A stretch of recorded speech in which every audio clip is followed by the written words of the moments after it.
Short and இங்கிலீஷாக இருந்தாலும் சரி, தமிழாக இருந்தாலும் சரி, பிகினர்ஸ் புக்கு முடித்து இப்போ தான் நான் புதுசாக ஸ்பீட் எடுத்திருக்கேன், எனக்கு ஸ்பீட் எழுதுறதுக்கு கஷ்டமாக இருக்குது, என்னால் எழுத முடியல அப்படின்றவங்க ஃபஸ்ட்டு மெயினாக ஒன்று புரிஞ்சுக்கோங்க.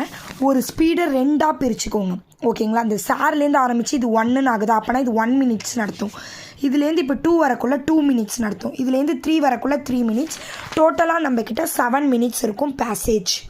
ஓகேங்களா? இந்த 7 minutes ஆஃபாக பிரிச்சிங்கன்னா 3.5 minutes. 3 1 ஸ்லாஷ்ன்றது 15 seconds, 2 ஸ்லாஷ்ன்றது 30 seconds.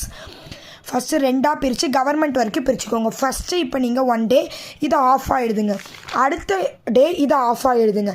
அப்படி எழுதுனீங்கன்னா உங்களுக்கு எழுதுறதுக்கும் ஈஸியாக இருக்கும். உங்களுக்கு தெரியாமல் உங்களுக்கு ஸ்பீட் லெவல் இன்க்ரீஸ் ஆகிட்டே இருக்கும்.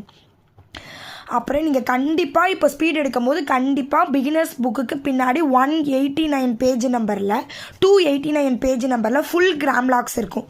ஓகேங்களா? A to Z இது வரைக்கும் நம்ம எழுதுனது எல்லாமே ஆல்ஃபபெட்டிக்ஸ் ஆர்டர்ஸில் இருக்கும்.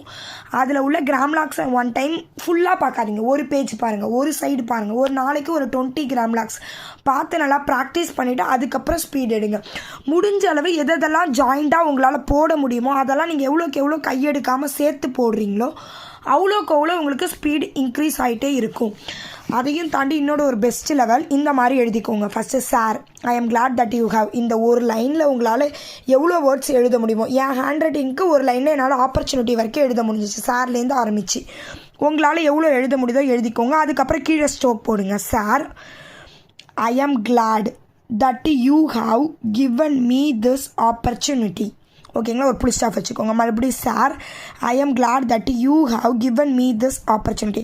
இப்போ I am glad that you have நான் சேர்த்து போடுறேன் பாருங்கள். இப்போ ஐஎம்க்கு தனி, கிளாடுக்கு தனி, தட்டுக்கு தனி, யூ ஹாவுக்கு தனின்னு போட்டிங்கன்னா டைம் வேஸ்ட்டு.